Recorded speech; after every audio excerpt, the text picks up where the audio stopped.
السلام علیکم to my all viewers. السلام علیکم۔ اٹھ غفلت اور سستی دور کر اعمال صالحہ کرنے کی کوشش کریں اور اپنے انجام کی فکر کریں۔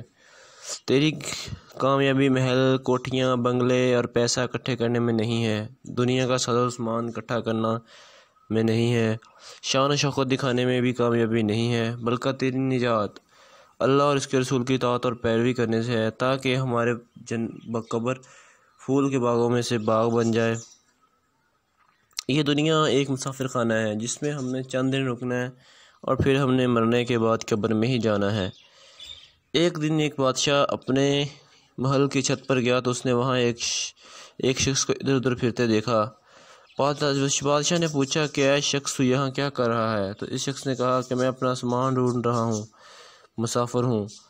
بادشاہ نے غصے سے کہا کیا سامان؟ یہ تو میرا محل ہے، سرائے نہیں ہے۔ مسافر نے کہا اے بادشاہ میں نے تو اس کو سرائے ہی کہوں گا، تو جو مرضی کہتے رہو۔ بادشاہ نے کہا وہ کیسے؟ مسافر نے کہا اے بادشاہ میں تو اسے سرائے ہی کہوں گا، آپ اسے جو مرضی کہتے رہیے۔ بادشاہ نے کہا وہ کیسے اور کیوں تم اسے سرائے کہو گے؟ مسافر نے کہا تو اس سے پہلے یہاں پہ کون رہتا تھا؟ امیر آدمی نے کہا میرا باپ رہتا تھا۔ فقیر نے کہا اس سے پہلے کون رہتا تھا؟ تو بادشاہ نے کہا اس سے پہلے اس کا باپ رہتا تھا۔ پھر اس نے پوچھا اس سے پہلے کون رہتا تھا؟ کہتا اس کے باپ کا باپ رہتا تھا۔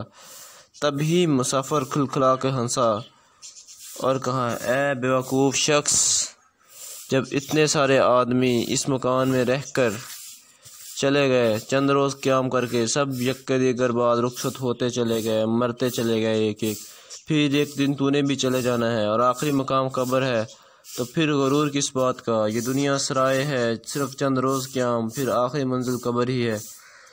تو اس محل کو بھول کر اپنی آخری آخرت کی فکر ہونا چاہیے۔ عبرت حاصل کرو اور جانے والوں سے نصیحت پکڑو۔ ایسے لوگوں جو طاقت اور مال دولت کے بل پر خدائی کا دعویٰ کرنے لگے، نمرود، فرعون، شداد، ہامون کہاں گئے؟ سب کے سب مر گئے، سب کے سب کو مٹی کھا گئی اور کچھ کو تو قبر بھی نصیب نہ ہوئی۔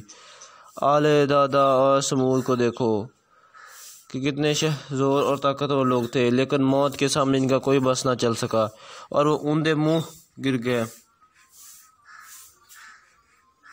وہ کتنے طاقتور لوگ تھے لیکن موت کے سامنے ان کا کوئی بس نہ چل سکا اور وہ آندھے منہ گر گئے، پھر اٹھ نہ سکے۔ ان کے ستونوں والے محلات، شان و شوکت ان کے کسی کام نہ آئی اور نہ ان کا نام و نشان تک مٹ گیا۔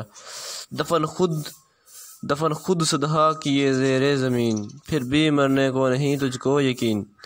تو اس سے پہلے بھی آئے تھے ہزاروں لوگ، چند روز تھا قیام اے نفس لعین پر۔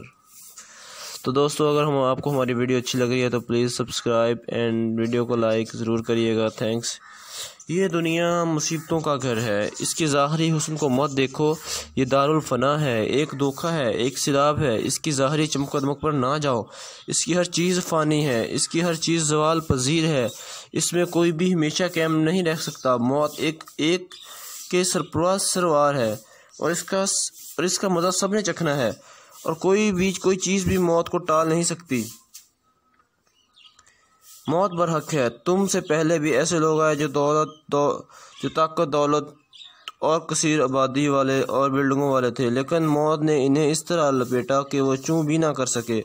ان کے جسم سڑ گئے، کیڑے کھا گئے، شہر اجڑ گئے، پتھر کے عالی شان مکان برباد ہو گئے، صرف اللہ کے ایک حکم سے۔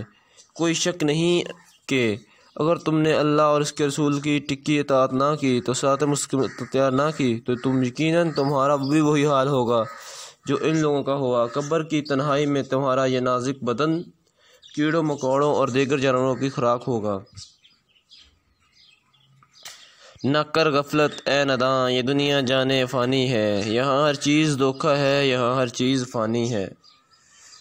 Okay, thanks for watch friends. آپ کے قیمتی وقت کے لیے شکریہ۔ آپ کے سامنے یہ دیکھیں ایک جہاز تھا جو اڑا 1 گھنٹہ، بہت اچھا اڑ رہا تھا، 100 لوگ بیٹھے تھے، 100 کے 100 1 منٹ میں مر گئے، کچھ پتہ بھی نہیں چلا کیوں مر گئے اور کیسے مر گئے، کیا ہوا انہیں کچھ سمجھ بھی نہیں آئی۔ تو بھائی اللہ تعالیٰ سے معافی مانگو، نماز پڑھو، قرآن پڑھو، عبادت کرو، پتہ نہیں کون سا وقت، کون سا دن، کون سا ٹائم ہمارا آخری دن ہے، کچھ پتہ ہی نہیں کہ ہم جی بھی سکتے ہیں اور یا نہیں۔ 15 منٹ پتہ نہیں، اب 15 منٹ تو بہت بڑے منٹس ہیں، 1-2 منٹس بھی ہمارے پاس ہیں یا نہیں. اچھا تو تھینکس فار واچ. اگر آپ کو ویڈیو اچھی لگے تو پلیز ایک لائک اینڈ چینل کو سبسکرائب اینڈ ویڈیو پہ کمنٹ ضرور کریے گا. Thanks for watch. اللہ حافظ.